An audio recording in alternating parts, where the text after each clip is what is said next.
Okay, just going forward now to the disruptive side and kind of where we're going to spend the rest of this talk. The incubation zone is where we invent the future. Okay, it's delivering viable options for the future, and it's a Horizon 3 play, so no immediate deliverables. So how do you want to organize there? And here, the key lesson is laboratories don't work.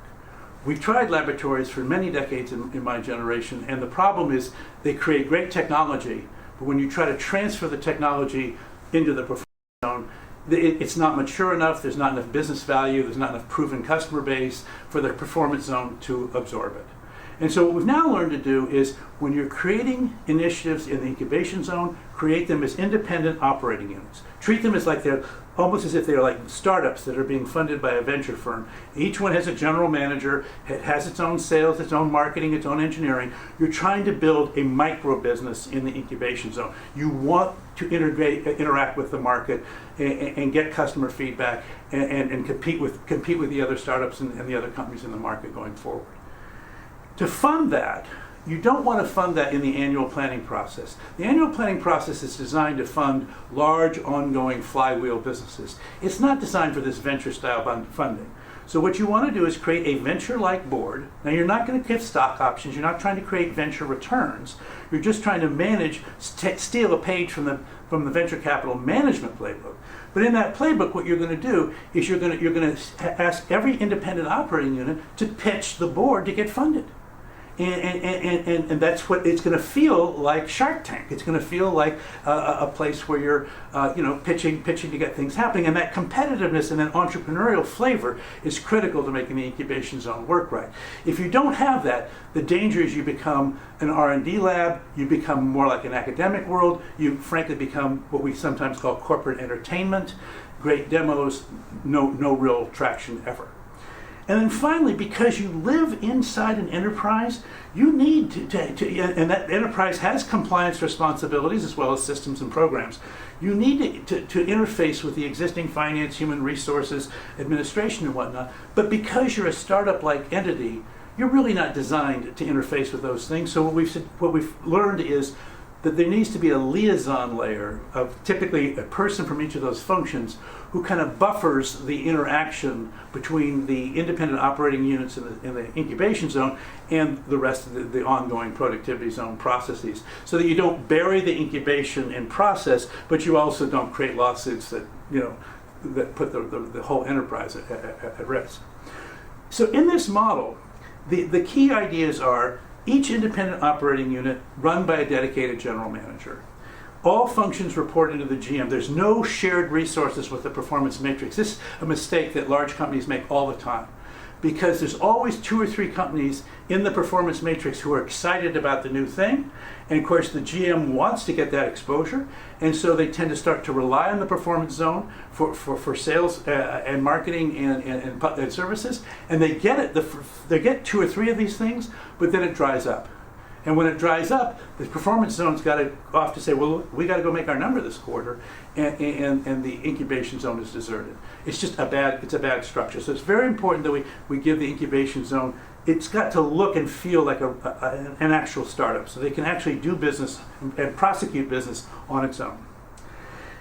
Now, the way you fund it is not by giving it some money every year, the way you would fund in the normal performance zone or productivity zone. The annual planning process is not appropriate for the incubation zone. Instead, it's a milestone-based funding process. Again, we're just taking another page out of the venture playbook. So typically there's a Series A sort of technology proof of concept. Can you get, or that's a seed maybe, then the Series A is, can you build a minimum viable product? Can you get your first customer? Maybe in Series B, can you cross the chasm? Can you win a beachhead market? Series C, can you get this thing to a scale where we can imagine by moving it into the transformation zone, this thing could actually become 10% or more of the future revenue of the company. So it's a milestone-based thing, not an annual planning process. And as a result, you can have one of these things go forward or get shut down in any quarter of the year. What you do once a year is set the size of the incubation fund, but you don't actually fund, you don't even discuss the companies in the incubation zone during the annual planning period. Now, the key question here is, when do you call the ball? How do you get out of the incubation zone? And it turns out that there's multiple paths out of the zone, of which the first one is the one that you're hoping for. That's the one that says you have incubated the next big thing. You're going to catch one of these waves of disruptive innovation. You're going to ride what used to be scarce and expensive, now is ubiquitous and free. You're going to use that opportunity to create an offering that's never been seen before. You're going to take the world by storm. You're going to be the iPod. You're going to be the iPad. You're going to be the iPhone. That kind of idea. Okay, that's a great outcome. It's called transitioning to the transformation zone. It doesn't happen very often. Just ask a venture capitalist. It just doesn't happen very often. So now what? If you're not the chosen one, what's left? Well, this next most valuable thing is for you to say, look, okay, we didn't quite get there, but we created something valuable. And if we can bolt it on to one of our existing lines of business in the performance zone, we can give that line of business a midlife kicker. We can give it a new lease on life. We can give it another 3, 4, 5 years of viable competitive advantage by just essentially using our technology to amplify and give it sort of its modern next generation look and feel.